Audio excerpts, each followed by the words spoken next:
पुबल ग्राम निकट संरक्षित जंगलरू सागवान काठ लुट। सुकिंदा वन विभाग अंतर्गत पुबल ग्राम निकट संरक्षित जंगलरू सागवान गछ काटी बिक्री होतिबा अभियोग करछन्ती स्थानीय ग्रामवासी। सुकिंदा ब्लॉक अंतर्गत दुदुजोरी ग्राम पंचायत रे थिबा एही संरक्षित जंगल एवं स्थानीय अंचल काठ माफियांक पई सागवान काठ लुट्र माध्यम पलटिछि। गत किछि वर्ष पूर्वे जंगल विभाग पक्षरु चारारोपण कराई दीर्घ वर्ष धरी स्थानीय लोकंक सहयोगरे सृष्टि होइतिबा एही सागवान जंगल एवं लोप पाइबाकु बसिलाणी।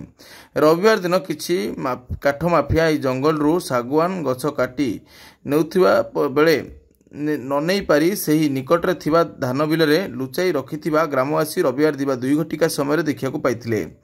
सुकिंदा वन विभाग अधिकारी और फरेस्टर को जणवाकू स्थानीय लोक युवक बहुत चेष्टा करथिले मध्य उभय अधिकारी फोन रिसीव करनथिबा ग्रामवासी अभियोग करछन्ती। सरकार नूतन जंगल सृष्टि करिया पई वार्षिक 100 कोटी टंका खर्च करथुवा बेले विभागीय अधिकारींकर एभली दयनहीनता साधारण रे असंतोष प्रकाश करिछि।